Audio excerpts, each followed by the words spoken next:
Alors, ce webinaire, donc c'est le deuxième épisode d'une série, comme je le disais au démarrage. Le premier épisode, c'était mieux piloter pour mieux consommer, donc avec plusieurs retours d'expérience. C'était en juillet de cette année. Et là, on est donc sur le deuxième volet, utiliser des ressources alternatives. Et le troisième volet, valoriser les ressources, sera début 2025. Donc au programme, 4 retours d'expérience qui vous seront proposés. Avant cela, nous, les organisateurs, proposons une introduction de contexte sur les enjeux eau et énergie dans le secteur agricole. Donc les retours d'expérience, nous aurons le projet ruraux présenté par Margot Pérémé d'Ecofilae.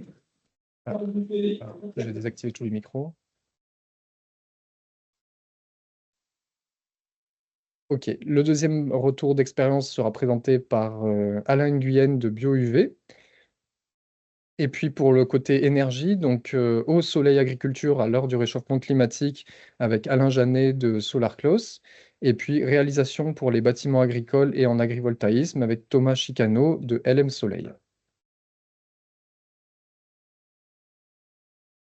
Alors pourquoi ces webinaires eau et énergie? Donc je propose de passer la parole à Morgane pour le focus sur l'énergie. Ah, tu as le micro éteint, Morgane. Pardon, j'ai tout éteint. Oups là. Pardon. Bonjour à tous et merci pour l'organisation du webinaire. Moi, je vais faire un petit point rapide donc, sur l'état des lieux des consommations énergétiques pour donner une vision peut-être un peu plus globale par secteur. Donc, le diagramme ci-dessous présente l'évolution des consommations énergétiques qui sont très différentes qu'on voit là par secteur d'activité. Juste pour donner un exemple, donc l'industrie pharmaceutique, c'est le seul secteur dont la consommation énergétique a augmenté, donc en lien avec la hausse d'activité depuis les dernières années, alors qu'on voit que les consommations au niveau de l'agroalimentaire, la chimie, la métallurgie baissent. Et donc, comment on peut expliquer ce phénomène? C'est qu'en 2020, l'électricité et le gaz représentaient 71% de la consommation d'énergie totale, et il y a une part du gaz naturel en fait qui continue d'augmenter depuis 2020. Ce qui ne va pas vraiment du coup dans le sens de la réduction et la dépendance aux énergies fossiles. Et donc ça s'explique parce que le prix de l'électricité, comme on l'a vu, est en hausse depuis 4 ans, augmenté d'au moins plus de 10% depuis 2007. Donc en fait, ça traduit bien la nécessité de trouver des solutions alternatives d'énergie renouvelable pour diminuer cette dépendance aux énergies fossiles et imaginer du coup les cas d'usage de demain comme les exemples qui vont vous être présentés par la suite. Et je voulais mettre en avant un point sur l'ouverture de la concertation publique depuis le 4 novembre sur la PPE3, donc la programmation pluriannuelle de l'énergie, qui va donner en fait les objectifs ambitieux sur les projets et les productions donc, d'énergie renouvelable, sur les objectifs 2035, 2040, 2050, avec notamment un appui sur les projets solaires et agrivoltaïques. Donc l'objet un petit peu de ce webinaire qui vont monter en flèche pour les années à venir. Super, merci. Et donc pour le volet eau, donc l'eau au cœur des usages agricoles, petit rappel sur quelques chiffres que vous connaissez peut-être. Donc la consommation de l'eau par l'agriculture en France représente 58%, 58% de l'eau consommée pour l'agriculture, avec 6,8% des surfaces agricoles en France qui sont irriguées. Alors j'ai mis deux types de cultures pour avoir un ordre de grandeur. Donc le maïs qui représente 33% des surfaces irriguées, et puis les légumes et fruits, 12% des surfaces irriguées.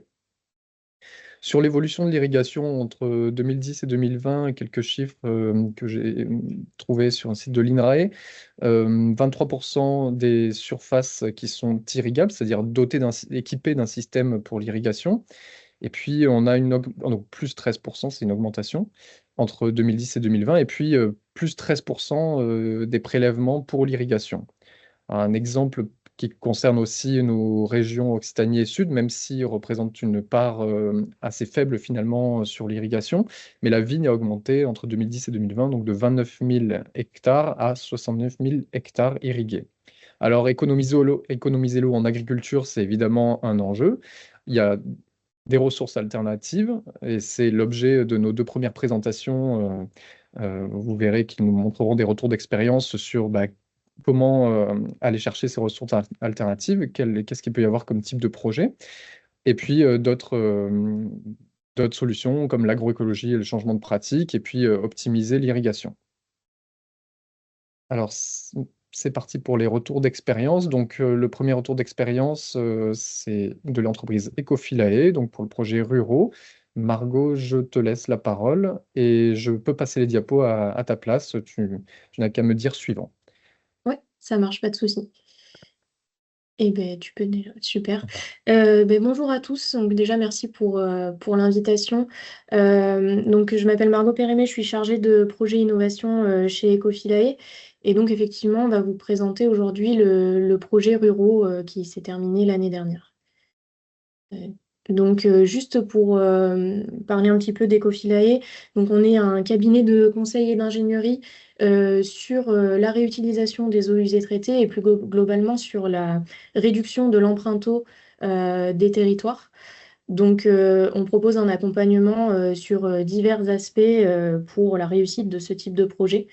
Donc, on a accompagné plus de 180 projets en France et à l'étranger.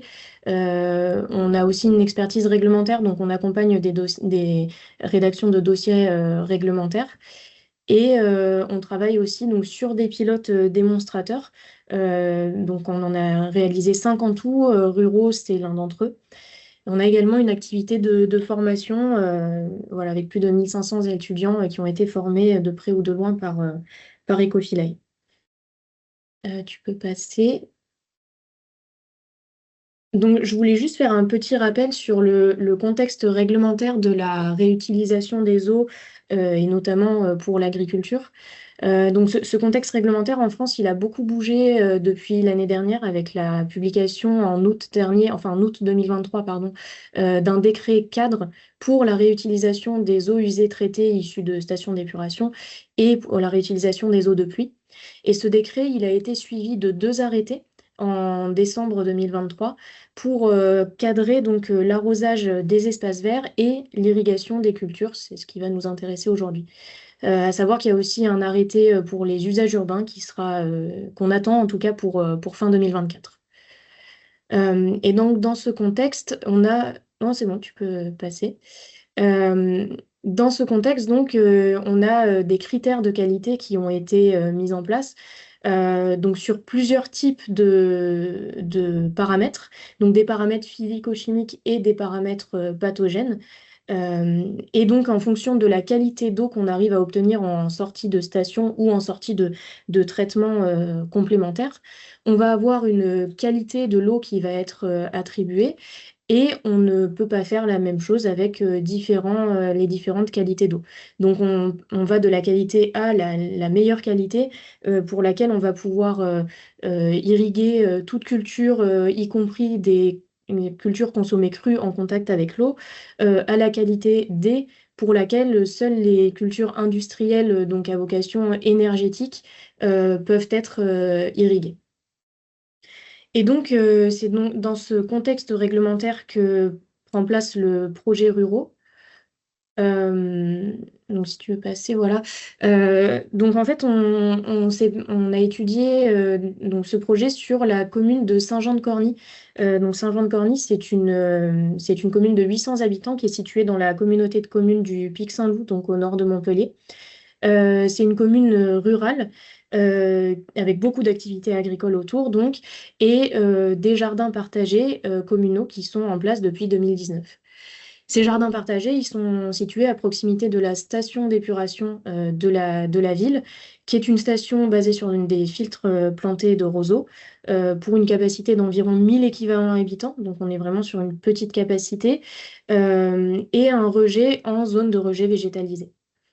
Donc la proximité entre ces deux installations et le contexte rural a été donc mené au choix de cette commune pour la réalisation du projet Ruraux. Donc tu peux passer à la suivante.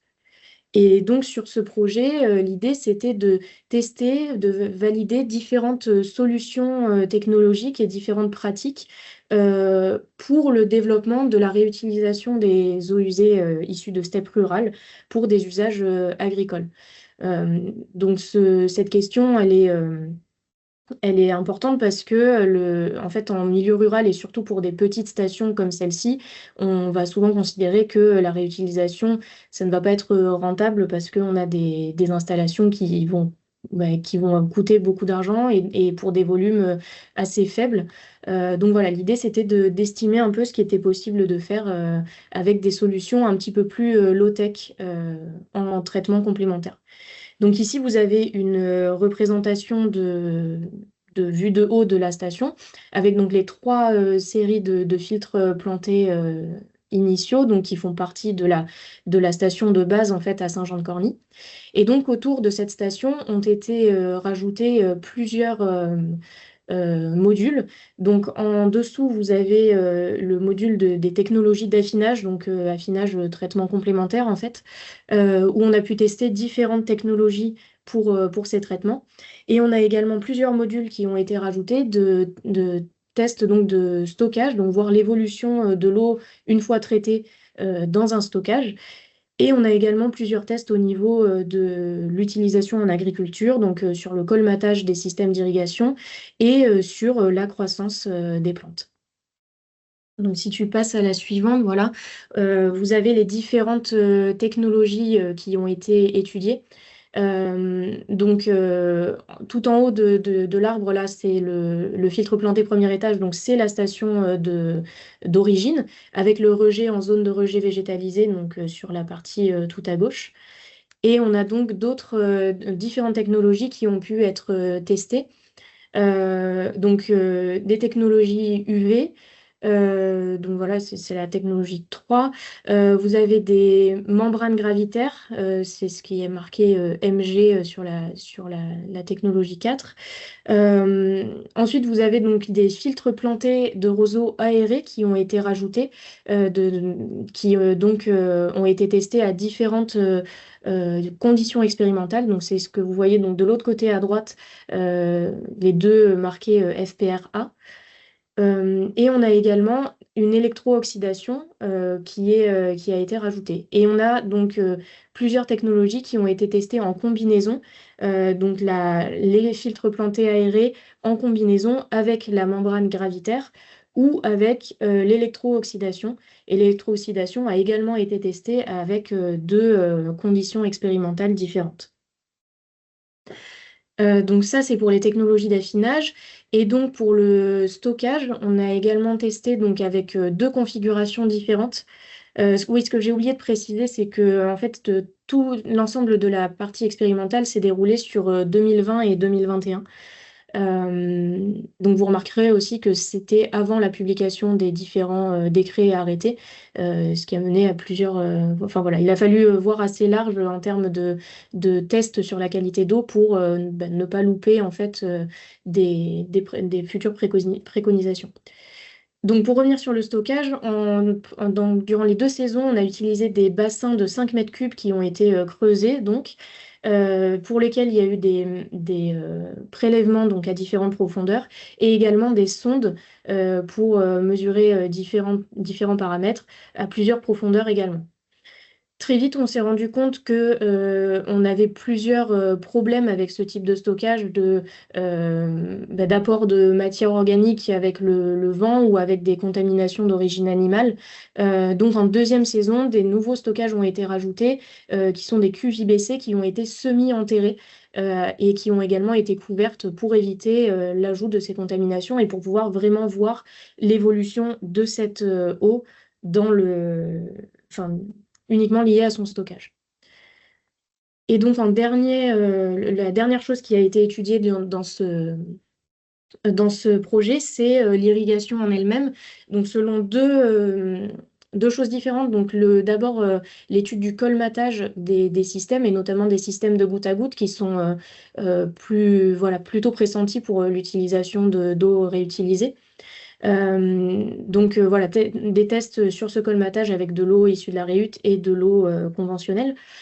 et également des tests de croissance de salade et de tomates avec des bacs sur lesquels on a pu également tester la composition du sol, etc. Donc voilà, ça c'est tout ce qui a été regardé. Alors évidemment, on a beaucoup de résultats. Je vais essayer de vous présenter un petit peu ce qui est le plus marquant.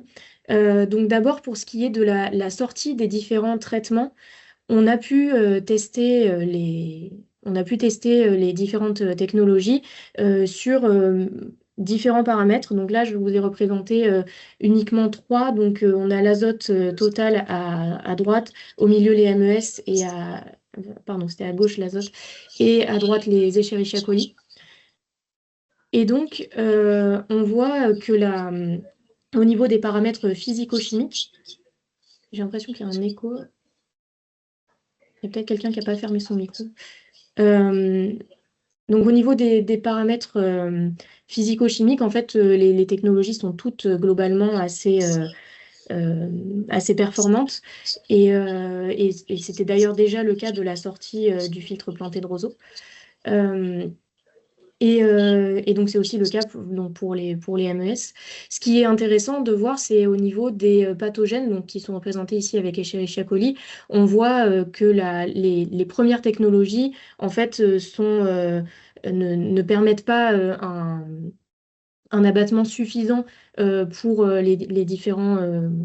enfin voilà, les contraintes réglementaires, et qu'en fait, c'est la jonction de différentes technologies, donc sur ce que vous voyez sur les technologies plus à droite, qu'on arrive à avoir un abattement quasi total des pathogènes, et donc qu'on arrive à obtenir une qualité suffisante pour l'irrigation. Donc on a pu comparer cela avec ce qui était demandé au niveau réglementaire. Donc là, en fait, sur ce tableau, vous avez l'ensemble des configurations regardées et l'ensemble des paramètres qui sont réglementaires aujourd'hui. Et donc, si on regarde la colonne, enfin les deux colonnes tout à droite, on voit qu'en fait, c'est les technologies, donc plutôt avec combinaison de filtres plantés avec soit l'électro-oxydation, soit la membrane gravitaire qui permettent d'obtenir des qualités assez bonnes pour l'irrigation et notamment pour l'irrigation avec maraîchage, avec contact avec, de- des légumes consommés crus. Donc voilà, ça nous a permis de voir que ces technologies, effectivement, même si elles sont plutôt low-tech, elles permettent un abattement suffisant pour faire de la réutilisation des eaux. Voilà, et bon, encore une fois, il y a beaucoup de résultats, mais on est assez contraint niveau temps, donc j'ai voulu aussi vous montrer l'aspect agronomie, où là, on a pu tester, donc on n'a pas testé avec toutes les technologies, on a testé uniquement avec celles qui ressortaient comme les plus performantes en sortie d'affinage. Et donc, on voit que la comparaison de la croissance de tomates et de salades avec des tomates et des salades irriguées avec l'eau du Rhône donne des résultats comparables. Donc, en fait, on n'a pas de perte de rendement en utilisant ces eaux. Et on pourrait même pressentir, mais enfin, c'est pas visible vraiment statistiquement, mais on pourrait pressentir que la présence de nutriments supplémentaires dans l'eau usée traitée permettrait un apport donc de fertilisants et donc permettrait d'augmenter les rendements, les rendements en fruits et légumes. Euh, voilà, je pense que ce sera tout. Donc voilà, n'hésitez pas si vous avez des questions. Je vous mets aussi le contact de Rémi Declercq, qui est le directeur du pôle R&D et qui, lui, a suivi le projet dans sa globalité. Donc voilà, si je ne sais pas répondre à vos questions, lui le saura sûrement. Voilà, Merci beaucoup. merci. Merci beaucoup, Margot. Alors, n'hésitez pas à poser vos questions dans le chat ou à les marquer pour tout à l'heure. On fera une session de questions, donc après la présentation suivante. Voilà, et n'hésitez pas aussi à bien sûr noter les contacts qui sont affichés à l'écran.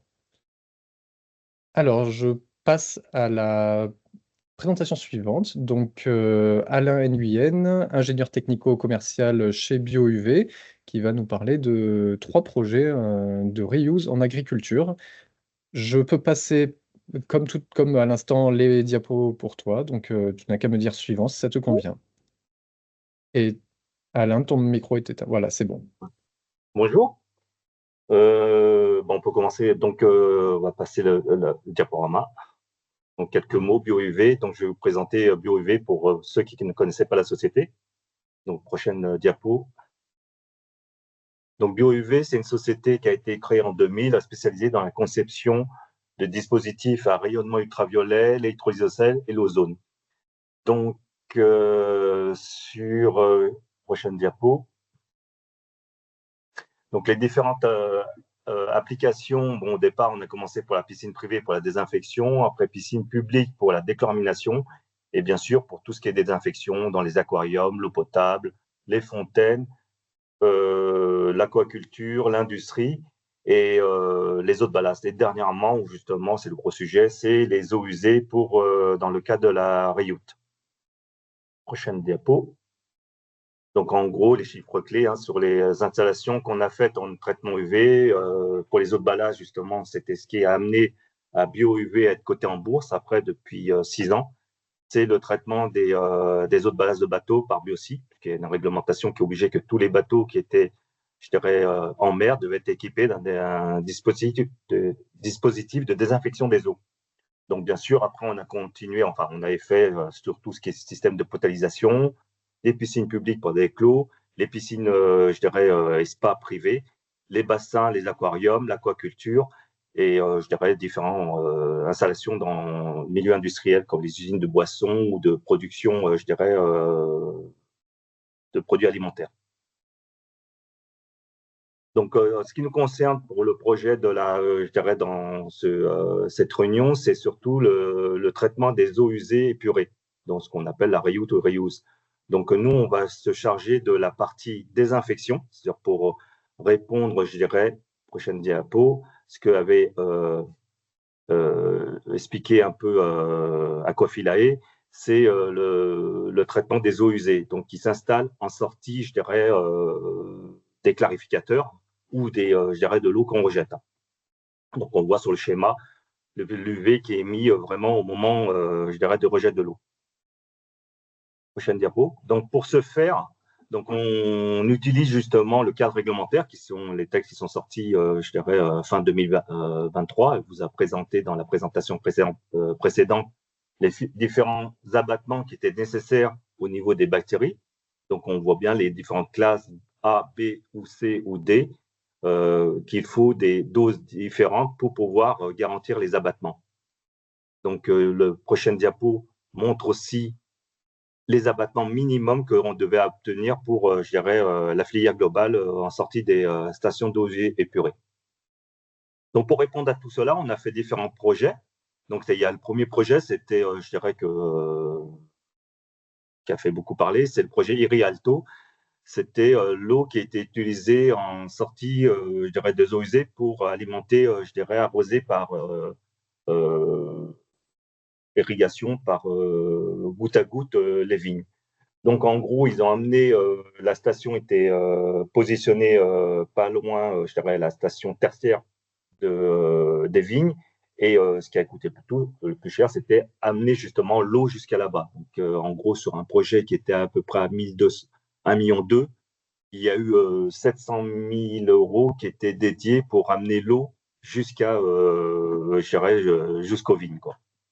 Et pour cela, donc, en gros, ça a permis de traiter jusqu'à 65 000 mètres cubes d'eau par an. Et pour cela, on a mis, donc, le dispositif, c'était le traitement Certer qui contenait une filtration, un dispositif UVC et de la chloration. Pourquoi de la chloration? Parce que c'était du goutte à goutte et c'était pour amener un peu de la rémanence au niveau de l'eau qui stagnait dans les tuyaux. Donc, le traitement UV qu'on a mis en place, c'était un appareil équipé de 6 lampes de 400 watts. Donc, on était à moins de 2,5 kW de consommation électrique pour traiter un débit de 50 mètres cubes. Donc, et là, le cahier des charges qui nous avait été demandé à l'époque, c'était de garantir un abattement de 4 logs sur les coliformes et eucolytes. C'est-à-dire que si j'en avais 10 puissance 6, c'est-à-dire 1 million de bactéries, j'en avais moins de 100 en sortie du réacteur UV. Le prochain projet qu'on avait fait, les diapos d'après, c'était le projet Smart Fertile Reuse. Donc, c'était pour un projet pour recycler de l'eau pour des cultures. Donc, c'était surtout des maïs à Orléans. Donc, c'était un projet qui était associé, c'était plutôt un projet pilote qui était associé avec Veolia et Polymem, qui, eux, je dirais, nous avaient permis de traiter et de vérifier en fonction de différentes filières. Donc, on était toujours sur un débit de 50 mètres cubes heure. Et je dirais, on avait mis des réacteurs différents en fonction du traitement qui était mis en aval du traitement UVC, puisqu'on dimensionne un UV en fonction de la qualité d'eau en amont qui va nous permettre de définir la dose. Donc,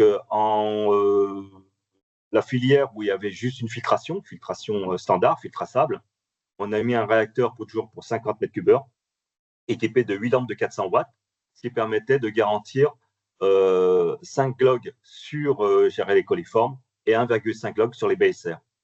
Et la filière d'après, ça nous a permis, avec une ultrafiltration, donc l'UV servait surtout de sécurité, puisque l'ultrafiltration, dans la théorie, arrête tout. Hein, donc après, derrière, le traitement UV est là pour sécuriser. On était juste sur une dose de 40 millijoules pour garantir, avec ces 40 millijoules, on garantissait quand même un abattement de 4 logs sur les coliformes. Donc là, c'était au niveau des traitements UV, les dimensionnements, ce qu'on a fait au niveau des choix pour garantir les abattements nécessaires selon les textes de loi qui sont sortis fin d'année 2023. Et le troisième projet, toujours pour le traitement de l'eau, donc là, c'est particulier. Donc, on a utilisé la technologie ozone plus UV. Et là, c'était de l'eau, des projets, je dirais, agricoles mais industriels. C'était pour la récupération des eaux de lavage de pommes de terre ou de légumes sur lesquels ils voulaient récupérer cette eau parce qu'ils la rejetaient automatiquement et donc de la tourner en boucle. Et cette technologie nous a permis de récupérer pratiquement 95% de l'eau qui servait de lavage avec un taux de purification de 90 à 99%. Et là, c'était une technologie pour un traitement de 10 à 30 mètres cubes heure. On utilisait l'ozone. Donc, en gros, on utilisait l'AOP, c'est-à-dire qu'on oxydait pour pouvoir récupérer entre guillemets, les matières sales et le traitement UV pour la finition. Voilà, donc c'est les différentes technologies qu'on peut utiliser pour la reuse. Après, derrière, je me tiens à votre disposition si vous voulez avoir des questions vraiment pour le choix, comment ça fonctionne. C'était vraiment pour présenter les 3 technologies qu'on a utilisées pour de la reuse, quoi.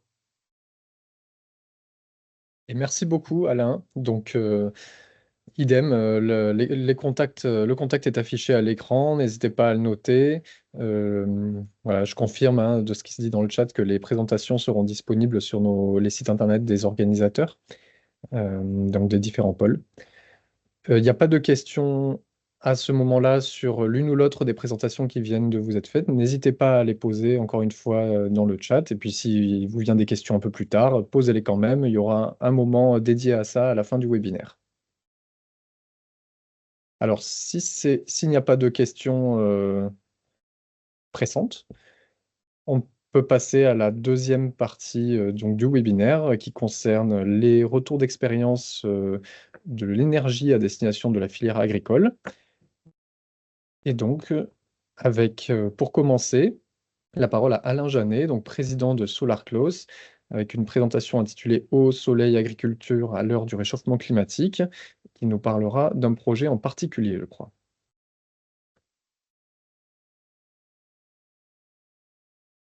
Bonjour, Alain Janet, donc Société SolarClose System. Comme vous le voyez derrière moi, nous sommes issus du nautisme et de la mer.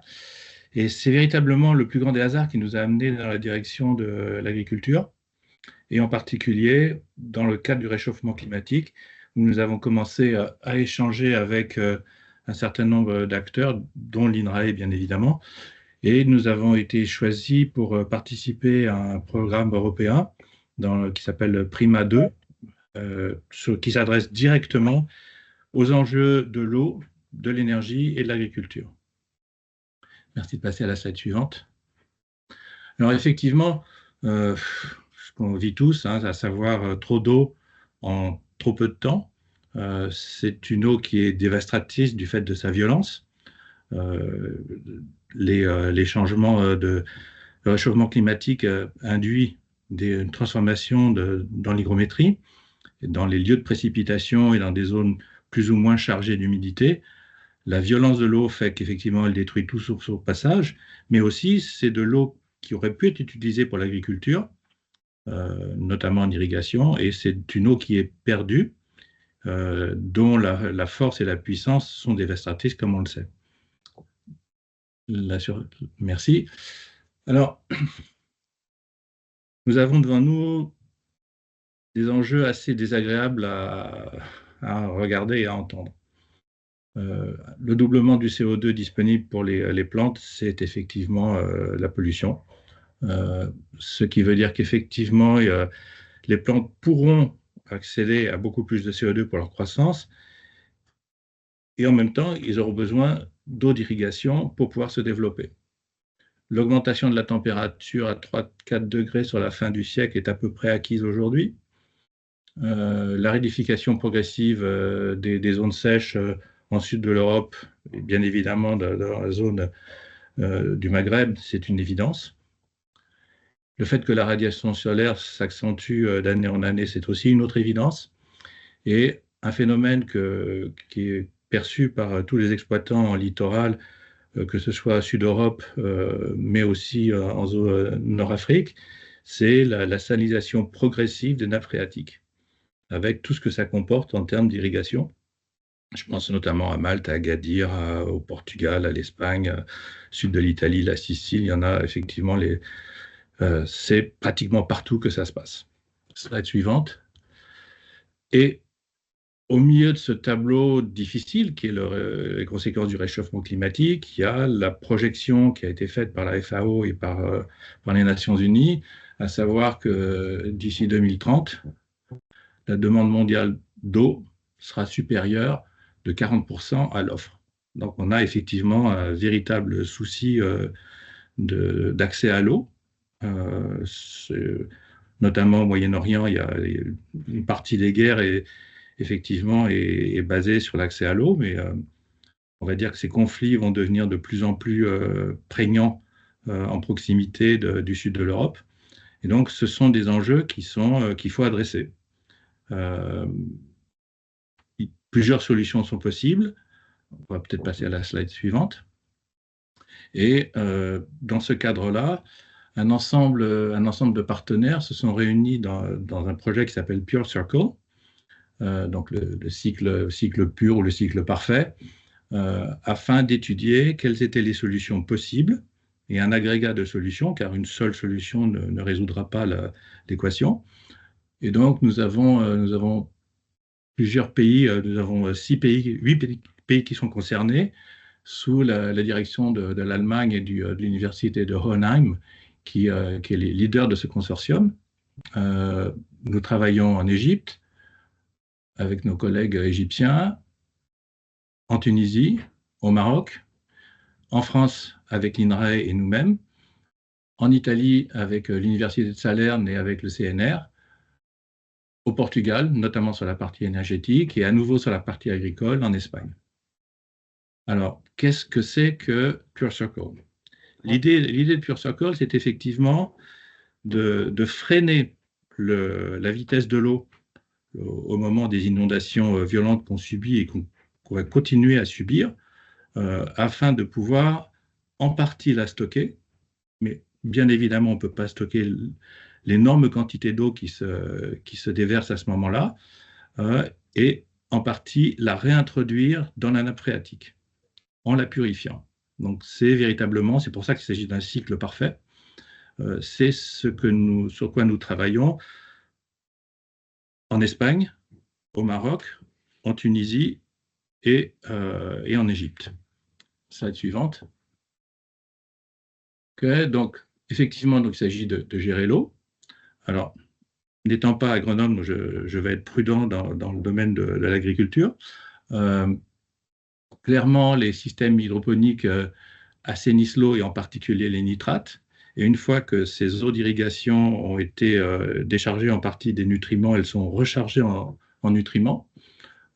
Donc, il y a un objectif d'optimiser le rendement des cultures, de personnaliser les solutions en fonction des sols, en fonction des zones données, et afin de restaurer la qualité de l'eau. Donc, l'ensemble de ce système d'études est traité par l'intelligence artificielle. Là, ce sont nos collègues en Italie qui s'en chargent.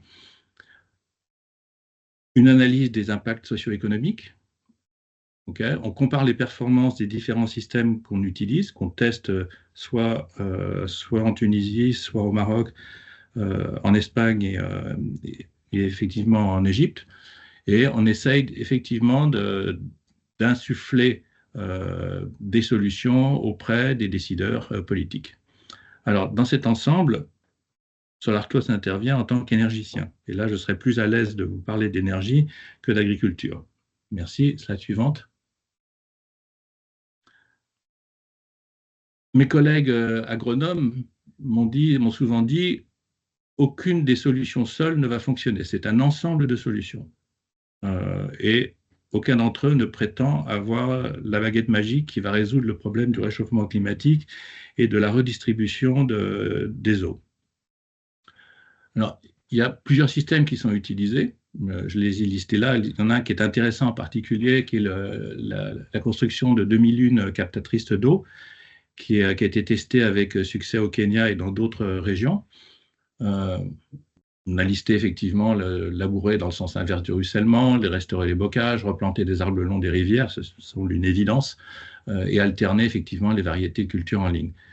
L'ensemble de ces solutions-là va contribuer à réduire l'impact du réchauffement climatique sur la distribution de l'eau et son utilisation en agriculture. Toutefois, c'est un appel à contribution. Si les personnes qui écoutent ce webinaire ont des solutions complémentaires, l'Université d'Hohenheim en Allemagne est preneuse d'échanges à ce niveau-là. Slide suivante. Alors, pourquoi SolarCloud SolarCloud travaille avec une technologie différente que celle du silicium, le verre. Elle travaille avec le CIGS, cuivre, indium, gallium, sélénium, c'est-à-dire des couches minces, très fines, très légères, souples, enroulables, dépliables, qui sont puissantes en termes de rendement. Et qui véritablement, de mon point de vue en tout cas, représente le futur du photovoltaïque, un petit peu comme à l'époque des tubes cathodiques. On a vu le tube cathodique se remplacer par des écrans plats. On va voir la même chose dans le domaine du photovoltaïque. Le photovoltaïque, dont les wafers sont coupés à la scie, je pense voir leur futur se transformer progressivement vers les couches minces. Et la technologie que nous utilisons est une couche mince qui permet, notamment en agriculture, notamment dans les serres, de faire un travail que le silicium ne peut pas faire. La suivante, merci.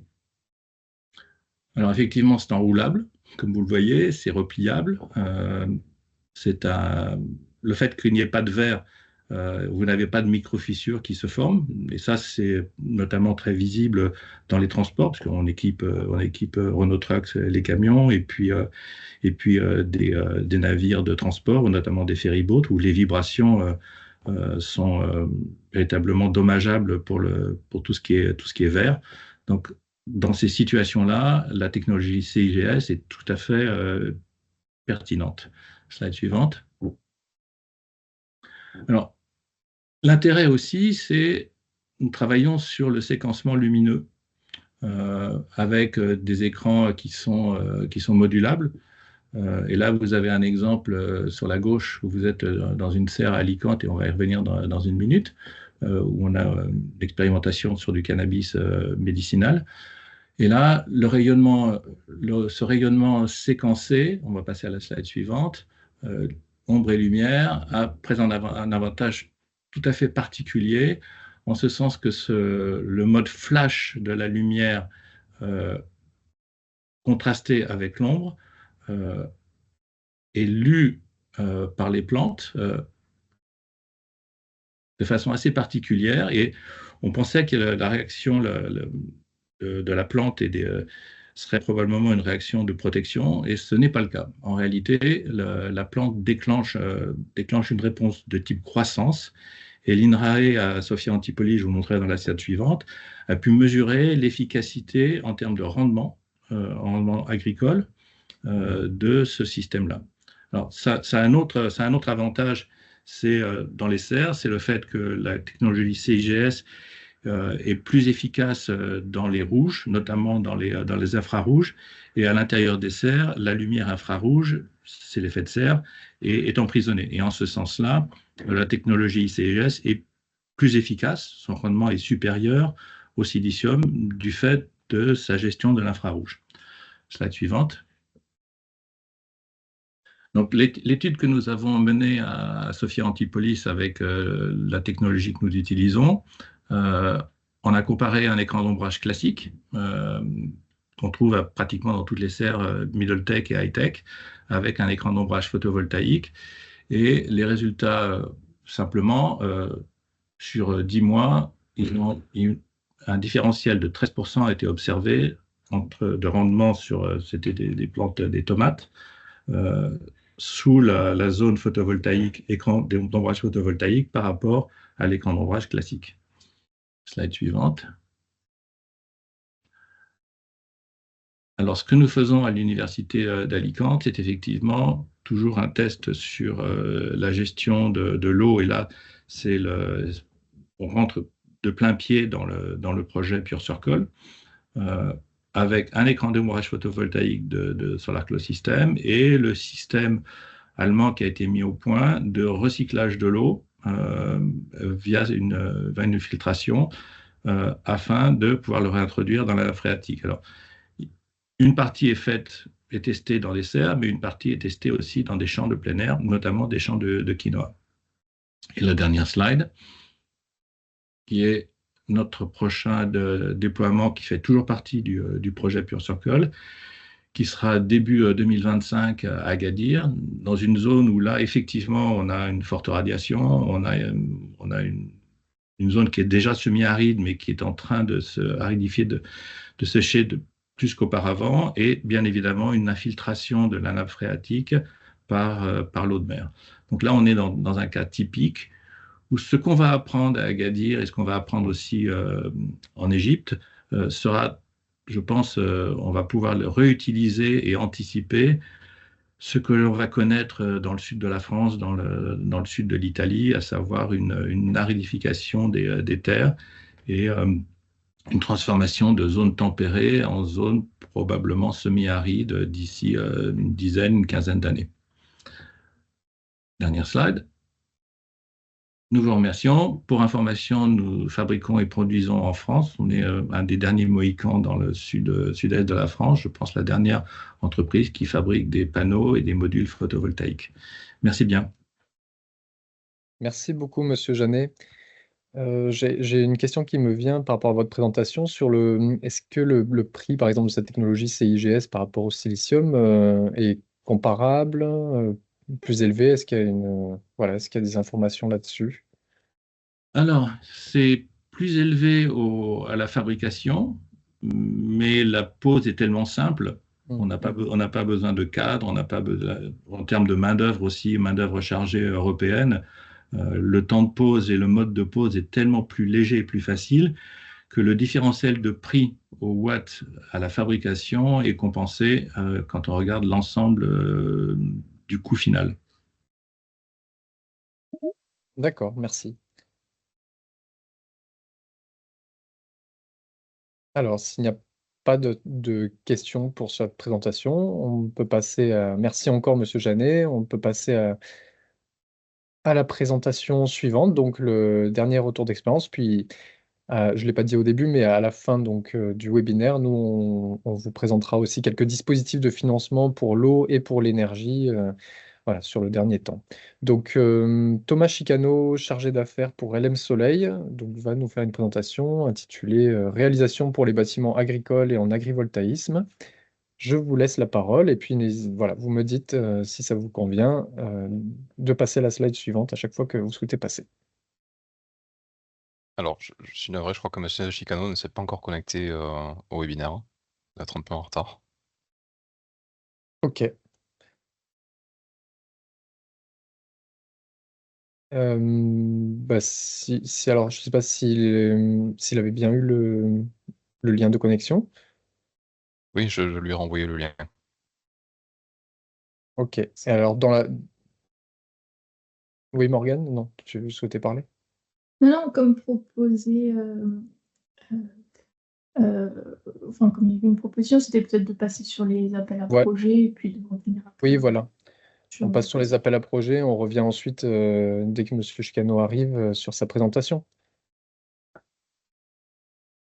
Alors, désolé, donc je spoil, mais je passe comme ça. Alors, du coup, pardon, c'est passé un peu vite. On proposait de vous parler donc, des appels à projets qui sont ouverts en ce moment.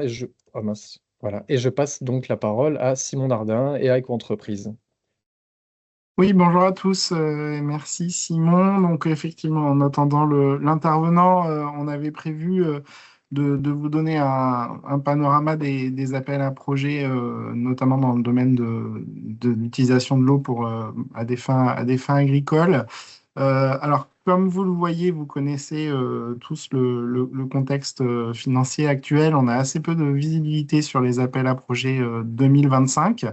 Donc là, on vous en présente deux qui clôturent de manière très très rapide. Donc pour être très transparent avec vous, si vous n'avez pas déjà commencé à travailler sur des dépôts de dossiers sur ces deux appels à projets, ça risque d'être un peu compliqué, mais on peut de toute façon toujours regarder ensemble et on sera là pour vous accompagner.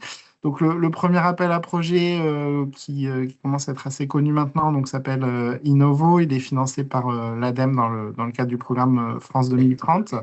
Et la prochaine relève, comme je vous le disais, et ce sera la dernière, aura lieu donc le 13 janvier 2025. Il a vraiment pour objectif cet appel à projet l'amélioration à la fois de la gestion des usages et du traitement de l'eau. Donc on est en plein dans le sujet aujourd'hui. Donc à la fois sur des actions en amont sur la gestion de la ressource en eau, sur l'économie des ressources en eau, sur le traitement durable et sur la qualité de l'eau et des milieux. Et enfin, un axe qui est plus axé sur le développement numérique et les utilisations des données, toujours pour une meilleure gestion, une meilleure qualité de l'eau. Le second appel à projet est géré directement par le ministère de l'Agriculture et de la Souveraineté alimentaire. Donc là, on est vraiment sur l'axe agriculture, donc il s'intitule Transition et souveraineté. Il clôture même encore plus tôt, puisque là, en gros, il reste un mois pour les dépôts de projet, donc le 31 décembre. Là, on est plus sur une vision macro quand même, hein. C'est vraiment l'objectif, c'est vraiment d'encourager l'émergence de solutions collectives. Et ça, c'est important. C'est-à-dire que ce qui va être là financé, ce seront vraiment des solutions systémiques qui permettront d'accélérer la production de connaissances. Alors, à la fois pour l'amélioration de la souveraineté de l'élevage français, dans le contexte qu'on connaît tous, la performance et la résilience de l'agriculture ultramarine dans le contexte de changement climatique, et enfin un troisième axe sur plus les méthodes une méthode de production de références techniques, économiques, sociales et environnementales à des fins de prospective. Donc voilà, sur cet appel à projet, voilà, on est plus sur vraiment des actes vraiment systémiques qui vont concerner l'ensemble de la filière. Voilà de mon côté, n'hésitez pas à nous solliciter si vous avez des questions sur ces deux appels à projets. Je passe la parole donc à Lucas sur la partie énergie. Oui, bonjour à toutes et tous. Donc, de mon côté, je vais présenter quelques appels à projets qui nous paraissent pertinents du côté de l'énergie. Déjà, bon, on va parler d'appels à projets qui sont quand même relativement connus, hein, pour commencer avec le fonds chaleur, effectivement, qui est porté par l'ADEME. Donc, l'ADEME qui soutient les projets de production et de récupération de chaleur à partir d'énergies renouvelables. Donc, énergie renouvelable entendu bien sûr avec tout un panel d'énergie, notamment au travers de la biomasse, le solaire thermique, les réseaux de chaleur chaud et froid, la géothermie, la méthanisation, la chaleur fatale.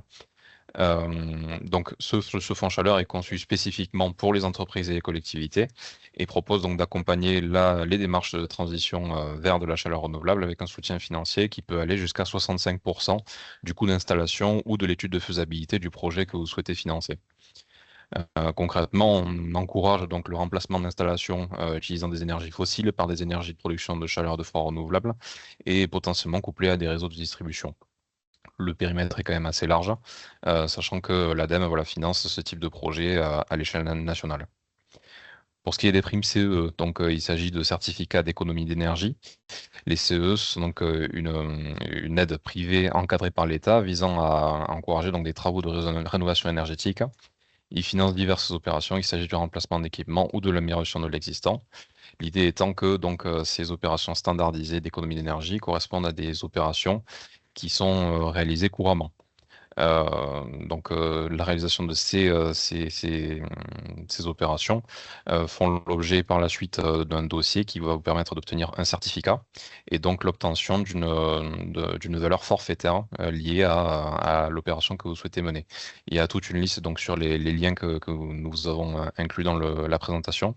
Il y a différentes fiches, ils appellent ça des fiches, qui regroupe en fait toute une série de domaines dans lesquels ces activités ont été identifiées.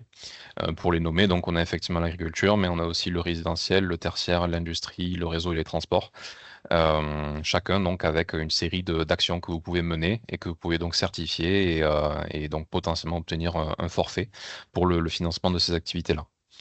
Ensuite, donc, on a un appel sur la décarbonation de l'industrie, donc Décarb ND+, qui est porté par France 2030 et ADEME.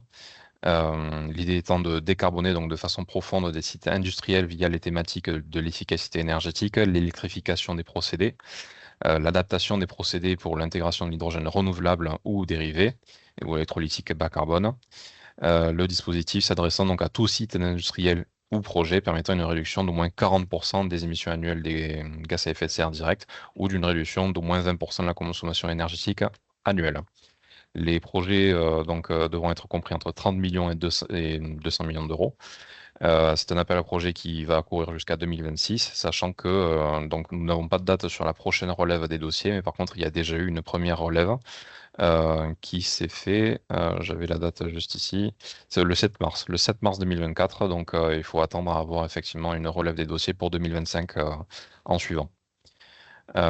Prochaine slide. Pour tout ce qui va être des appels donc plus régionalisés, cette fois, on a le contrat 3S, donc contrat 3S volet innovation. Le 3S a pour objectif d'accompagner des projets structurants, stratégiques, souverains et générateurs d'emplois les plus ambitieux, présentant un fort impact en termes de création d'emplois et de développement d'innovation de rupture ou en réponse aux enjeux environnementaux, de relocalisation industrielle. Ici, on va viser donc des projets qui ont un budget assez conséquent, au moins 1,5 million d'euros. Donc là, il y a une petite erreur sur la présentation. Il s'agit de projets individuels. On n'a pas de projet collaboratif. Par contre, effectivement, toutes les entreprises, PME, ETI, grandes entreprises, sous conditions, sont éligibles au financement. Les projets dureront 48 mois au maximum. L'idée étant effectivement d'accompagner ces projets structurants, de développer des innovations technologiques de rupture et de développer des innovations qui concourent au verdissement globalement de l'industrie. Pour ce qui est du France 2030 régionalisé, donc le volet projet d'innovation, l'idée ici est de soutenir les entreprises engagées dans une démarche de recherche et de développement, d'innovation, afin de contribuer à relancer leurs activités, accélérer leur croissance, renforcer leur compétitivité et leur résilience. On favorise avant tout la mise sur le marché de produits et de services innovants à forte valeur ajoutée. Donc, une fois de plus, ici, nous avons un appel à projet qui peut financer donc des projets en individuel ou en collaboratif, et encore une fois, qui sont ouverts à tout type d'entreprise. Cette fois-ci, on va être situé sur une tranche de financement entre 75 et 500 000 euros sur 36 mois. Les appels à projets, donc en tout cas cet appel à projet-là a une relève de projet assez régulière. Donc ici il y a une fenêtre de participation assez flexible, sachant cependant que la programmation arrive à son terme dans les prochains mois. Donc, si vous souhaitez candidater, non, peut-être que je me trompe, c'est le IDEMO, ça. Pardon, c'est un projet, excusez-moi, c'est un projet, un appel à projet qui va suivre, qui va bientôt se conclure, mais par contre, effectivement, le France 2030 régionalisé va continuer sur les prochains temps. Slide suivante. Et donc voilà, je parlais du IDEMO régionalisé, effectivement. L'idée ici est de soutenir donc des partenaires engagés dans une démarche de recherche, de développement et d'innovation afin de favoriser leur croissance et leur compétitivité. Donc ici, on parle vraiment de projets de développement expérimental et d'innovation industrielle. Vous retrouvez cet appel à projet disponible bien évidemment en région Occitanie, mais également en région Sud.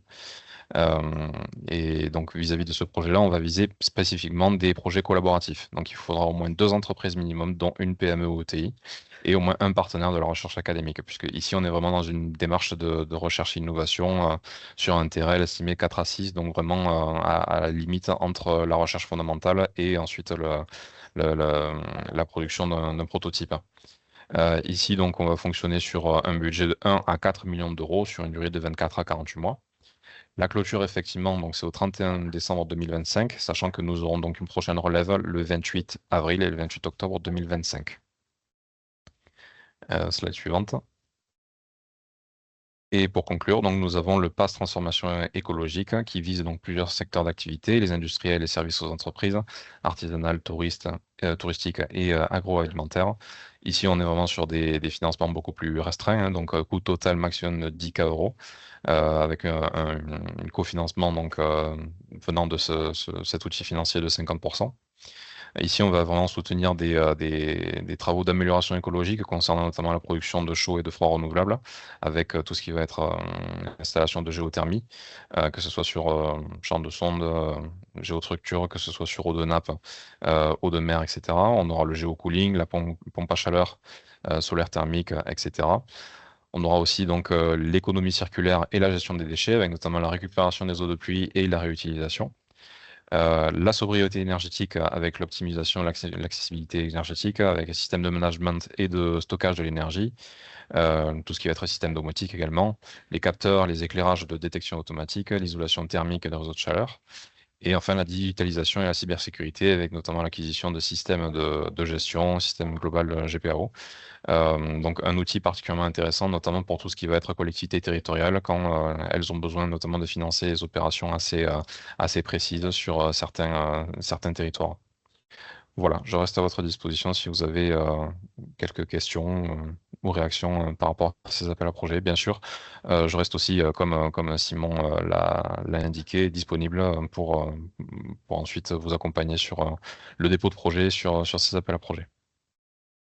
Merci beaucoup, Lucas. Effectivement, on le redit à chaque fois, mais n'hésitez pas à nous contacter. Les pôles et clusters sont là pour vous accompagner du mieux que possible dans à la fois l'émergence de vos projets, mais aussi l'accompagnement sur les guichets de financement, la relecture des projets, etc. Donc voilà, je vous ai mis Simon, il a une question dans le chat sur le fonds hydraulique agricole qui était présenté en début de 2024 et la question est de savoir s'il va être renouvelé et s'il y a une perspective sur l'ouverture du dispositif en 2025. Alors moi, je n'ai pas l'information là-dessus, donc on se renseigne et on revient vers vous, sauf si mes collègues ont une réponse, mais non, pas de... On n'a pas l'information non plus. Voilà. Si toutefois, alors comme on est là une trentaine dans le webinaire, si toutefois vous souhaitez ouvrir votre micro pour prendre la parole, n'hésitez pas, tous les participants, voilà, c'est possible. Est-ce que, Lucas, tu saurais si M. Chicano est arrivé ou quelqu'un de LM Soleil? Alors j'ai vu qu'effectivement nous avons quelqu'un de LM Soleil qui s'est connecté, Madame Panetier. Je ne sais pas si vous avez des informations sur la disponibilité de M. Chicano. Est-ce que vous m'entendez? Ah, pardon, c'est M. Chicano. Oui, on vous entend bien. Écoutez, en tout cas, bonjour à toutes et à tous. Merci pour la qualité des échanges qui nous ont permis de recevoir cette invitation à nous présenter. Donc, je vais commencer par présenter la société donc LM Soleil, dont le siège est à Saint-Freigne, dans le 16. Aujourd'hui, on est une société qui a été créée donc, en 2007, qui a 17 ans d'expérience et qui représente plus de 90 salariés. Nous, on a une orientation en fait qui va être donc sur la création d'énergies qui sont favorables et positives par rapport à l'environnement.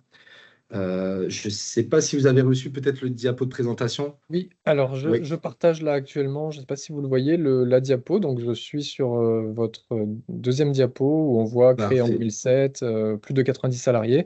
N'hésitez pas à me dire suivant pour que je passe à la suivante. Parfait. Bien, écoutez, je vous en remercie. Donc du coup, nous, on a une philosophie en interne qui est un accompagnement en fait de nos clients du début jusqu'à la fin. Donc sans appel extérieur au niveau des démarches. On va réaliser vraiment l'accompagnement étape par étape, main dans la main avec nos clients pour apporter le maximum de notre expérience et la réussite finale du projet et son aboutissement. Il faut savoir qu'on est sur des projets que nos clients financent soit de leur part, soit sinon on peut investir pour leur permettre d'avoir le confort et l'usage des installations, tout en ayant cette bienveillance de création d'énergie positive pour l'environnement. Si vous pouvez passer sur la page suivante, vous allez pouvoir retrouver les différents corps d'activité et de métiers de notre société. Donc, on a une partie qui va être donc, la partie commerce et développement, donc le premier contact et la proposition de nos services et de nos produits. Et après, comme vous pouvez le voir, on va assurer donc, la partie construction et installation des bâtiments et des centrales photovoltaïques et la fabrication aussi des shelters qui va nous permettre de protéger et de garantir la durabilité de nos installations ainsi que leur production. Sur la page suivante, vous allez pouvoir retrouver donc du coup le profil des personnes et des professionnels avec qui on échange sur nos solutions optimisées. Donc ça va être une partie, donc les agriculteurs. On va avoir aussi la partie industrielle, les artisans et PME, la partie commerce, collectivité et prescripteurs. Donc on va être en fait en contact avec des personnes ou des structures qui vont être très énergivores pour l'environnement et sur la consommation d'énergie pour l'usage et leur activité. Sur la page suivante, vous allez retrouver donc du coup les différentes solutions qu'on peut proposer et sur laquelle on peut adapter notre proposition. Donc ça va être donc les bâtiments et les toitures déjà existantes, peu importe l'ancienneté des installations et leur date de création. On peut adapter aussi nos centrales photovoltaïques sur les équipements sportifs, qui soient déjà donc couverts ou non couverts. Les parties parking qu'on voit de plus en plus, et je pense qu'au quotidien, vous avez peut-être eu la vision sur des installations qui ont été faites sur des centres commerciaux ou des zones industrielles. Les petites centrales au sol, et bien sûr, on a un système donc d'autoconsommation qui permet donc aux professionnels d'utiliser la production des centrales photovoltaïques pour réduire son impact déjà dans un premier temps sur l'environnement, mais aussi réduire aussi ses frais et ses facturations pour lui permettre un meilleur développement par la suite de son activité. Sur la page suivante, vous allez retrouver donc les différentes étapes. Il faut savoir que c'est des accompagnements qui sont assez importants en termes de délai. On est sur des délais entre 12 et 16 mois. Où bien sûr, on garde un lien mensuel et un accompagnement mensuel avec la personne qui réalise le projet à nos côtés. Donc, bien sûr, il y a la phase étude pour s'assurer donc d'une production qui soit assez importante par rapport à l'investissement que peut représenter l'installation. On va avoir aussi tout l'accompagnement des démarches administratives, donc aux différents interlocuteurs pour avoir les accords de construction, les accords d'installation. Après, on va avoir aussi la partie foncier pour s'assurer bien évidemment que l'interlocuteur que nous avons en face est le propriétaire des parcelles et qu'on n'ait pas de contraintes par la suite d'usage de l'installation. Le raccordement, donc ça c'est le contact direct avec les fournisseurs pour s'assurer qu'il y ait une possibilité donc d'autoconsommation ou alors dans le cas de figure où l'autoconsommation n'est pas possible, une revente, donc c'est-à-dire réinjecter l'énergie produite de la centrale photovoltaïque dans le réseau afin d'avoir une énergie verte qui vienne en complément de celle créée par les installations précédentes de l'État. La partie construction, donc s'assurer d'une faisabilité, d'une durabilité dans le temps et qu'il n'y ait aucune contrainte pour l'installateur et la personne qui va avoir l'usage de l'activité et du bâtiment. qui va amener après, bien sûr, à l'exploitation avec le passage d'un consuel qui va s'assurer qu'on va avoir répondu à toutes les normes et toute la législation nécessaire à ces installations et nous donner l'accord, donc du coup, d'exploitation afin qu'on puisse récupérer cette source d'énergie, cette productivité de l'autoconsommation ou de la revente. En tout cas, que ce soit de l'autoconsommation ou de la revente, on est sur une énergie verte qui est créée donc à la luminosité et non pas par des systèmes qui pourraient être polluants ou désagréables ou défavorables au développement et au respect de l'environnement. La 8e étape, on appelle ça le démantèlement, c'est-à-dire qu'en fait, on a donc un accompagnement sur 30 ans. On a un lien sur 30 ans avec l'usager ou le propriétaire de l'installation qu'on aura créée. Au bout de 30 ans, ces personnes-là, elles soit la possibilité de conserver l'installation et donc du coup d'en conserver la productivité et l'usage, soit sinon, auquel cas, si elles ne le souhaitent pas, on vient donc retirer l'installation, la récupérer et la faire recycler ou l'utiliser pour d'autres installations par la suite, si le bâtiment est toujours en bon état. Et les études techniques nous permettent de l'assurer au bout de 30 ans. Sur la page suivante, vous allez voir donc du coup les équipements adaptés à votre consommation. Donc, c'est-à-dire qu'aujourd'hui, nos centrales photovoltaïques, on est sur le même profil. Mais ce profil-là nous permet donc soit de réaliser des installations qu'on va appeler en création, donc des bâtiments neufs ou des structures à usage professionnel qui seraient nouveaux ou nouvelles. Et par la suite, on peut avoir aussi donc, ces centrales photovoltaïques qui viennent s'adapter sur des toitures de bâtiments déjà existants ou des structures déjà existantes. Donc aujourd'hui, on a vraiment cette liberté de pouvoir soit équiper des bâtiments anciens, soit en créer de nouveaux dans le respect de l'environnement et de l'usage du professionnel. Sur la page suivante, vous retrouvez donc les avantages de l'autoconsommation. Aujourd'hui, par rapport à la solution donc optimisée qu'on peut proposer donc à nos différents profils clients, l'autoconsommation est celle qui a l'image la plus positive. La plus positive, pourquoi? Parce qu'en fait, on vient remplacer donc une consommation qui est réelle, qui est actuelle, par une consommation d'énergie qui est produite à la luminosité et par l'installation donc sur leurs locaux ou sur leur zone.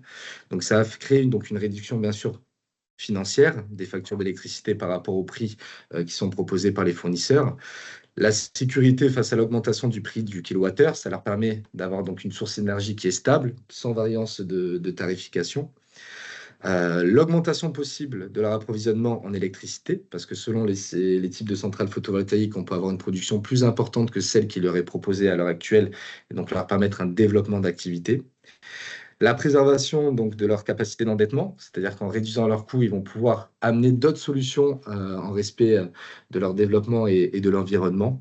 Et bien sûr, la valorisation de leurs installations.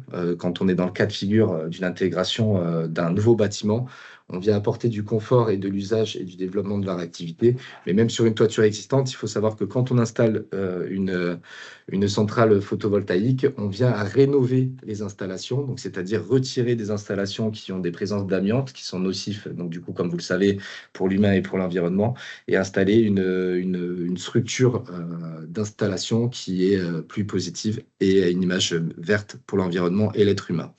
Bien sûr, le point le plus important, ça va être la réduction en fait, de l'empreinte carbone. Donc, c'est-à-dire que les centrales photovoltaïques aujourd'hui, pour créer une production d'énergie, se suffisent à elles-mêmes et ne demandent pas à être énergivores sur d'autres installations ou sur d'autres fonctionnements qui pourraient être du gaz, du fioul ou des sources en fait, d'énergie qui viennent à avoir un impact important sur l'environnement ou avoir un impact polluant directement. On est vraiment sur une énergie qu'on appelle verte, comme vous le savez, et qui va dans l'air du temps et dans le sens du respect de l'environnement et de l'écologie.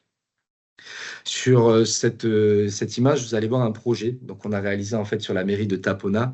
La mairie de Tapona, elle est située dans le 16.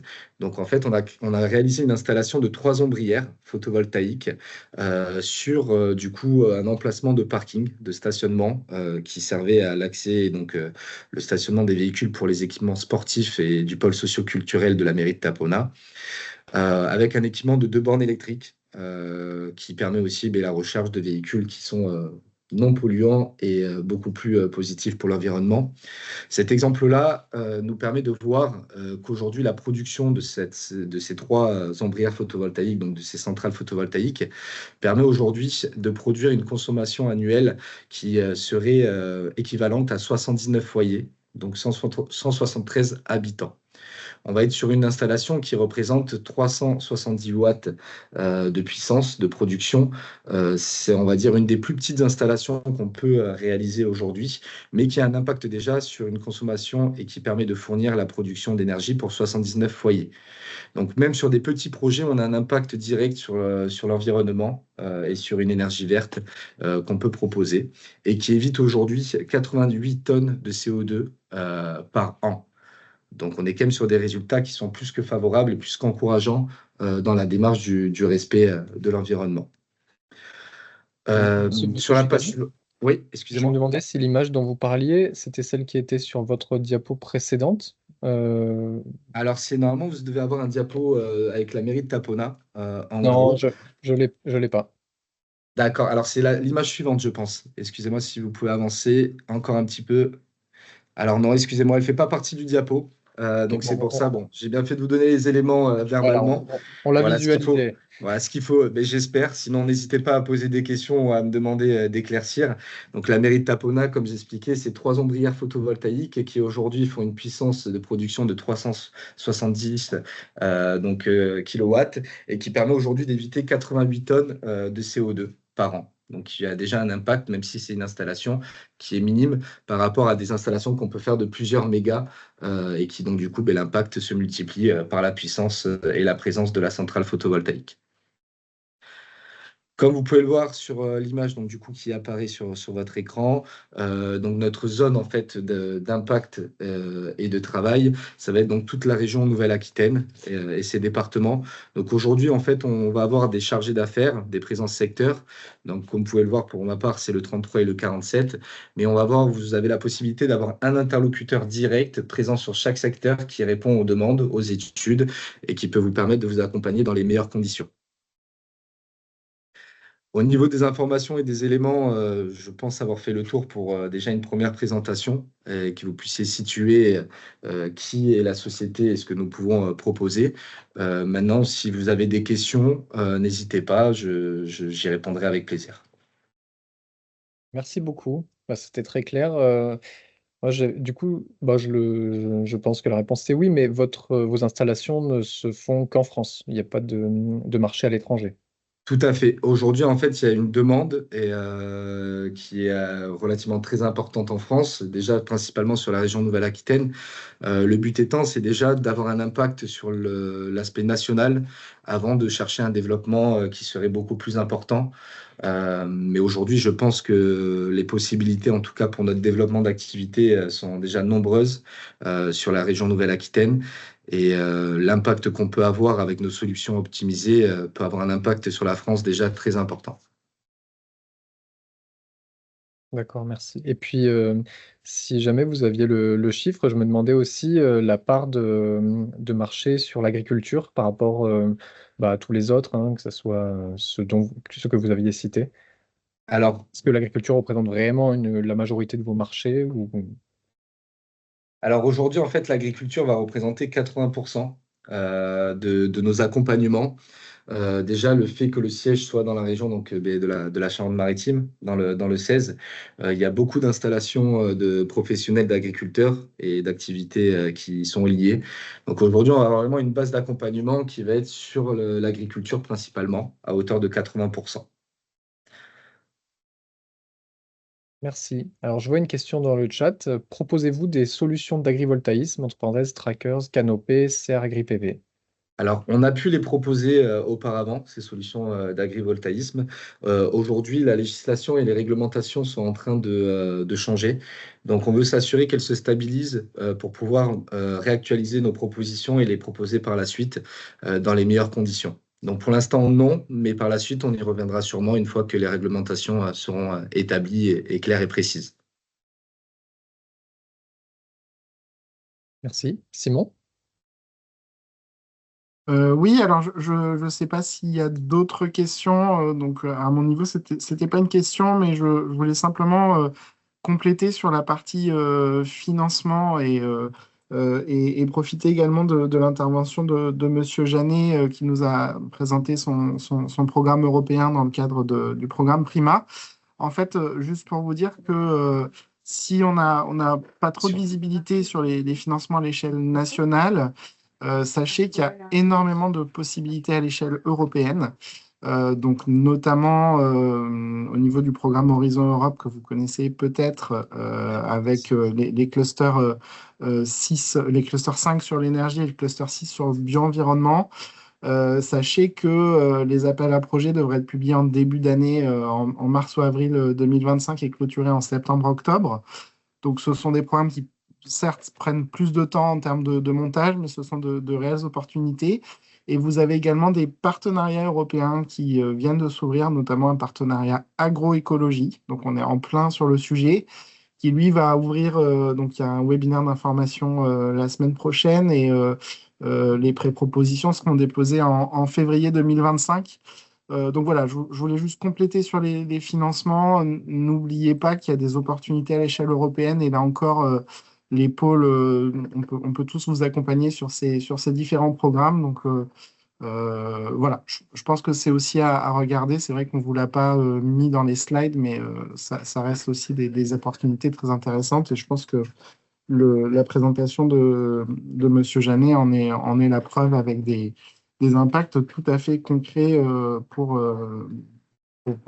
les projets.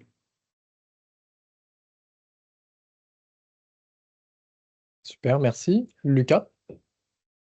Oui, juste compléter du coup ce que Simon vient de dire. Effectivement, donc les financements européens représentent une réelle opportunité pour financer vos projets, que ce soit bien évidemment si vous êtes une entreprise ou une collectivité territoriale. Bon, même si c'est pas vraiment l'objet de ce webinaire, c'est quand même intéressant de le souligner que voilà, on a effectivement tout ce qui va être Horizon Europe, etc. Il y a aussi de grosses opportunités pour tout ce qui va être Interreg, notamment pour des solutions qui vont vraiment être ancrées dans le territoire. Si vous avez une solution qui est innovante et qui peut permettre de répondre à des enjeux ciblés par les financements, il ne faut vraiment pas hésiter à candidater à ce type d'appel à projet, puisque donc ça peut quand même financer vos projets de l'ordre de entre 60 et 70% de cofinancement de fonds européens. Donc clairement, il faut pas hésiter à candidater sur ces appels à projets-là. Et comme Simon l'a dit, effectivement, vous avez des ressources sur tous les pôles de compétitivité qui peuvent vous accompagner. Pour le pôle d'Herbie, je suis notamment donc la personne en charge des fonds européens, donc il ne faut pas hésiter à me contacter.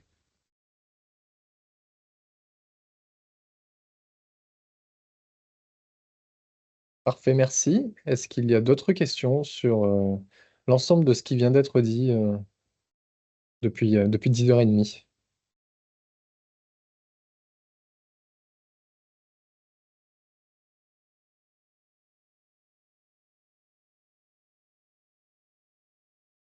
Bien, alors voilà, j'affiche à l'écran, alors d'abord, pour aller plus loin, l'annuaire de nos solutions, de nos adhérents que vous retrouvez sur nos sites internet respectifs. N'hésitez pas à aller les visiter.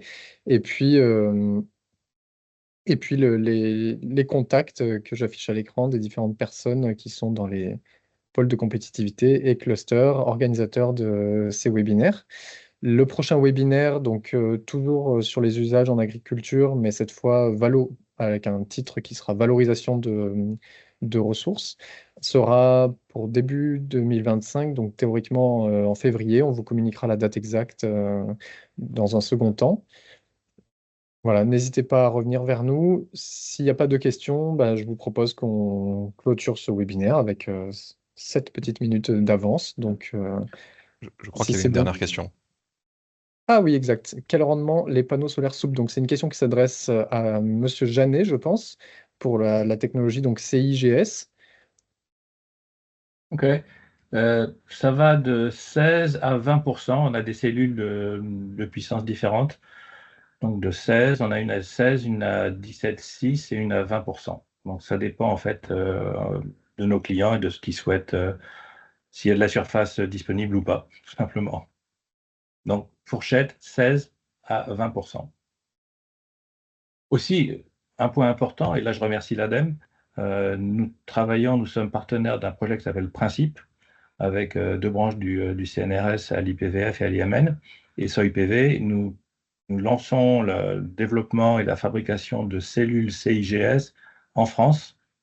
Donc, c'est la création d'une filière nationale sur le CIGS avec les cellules fabriquées à Orsay par SOIPV et les modules fabriqués chez nous dans les Alpes-Maritimes à côté de Nice.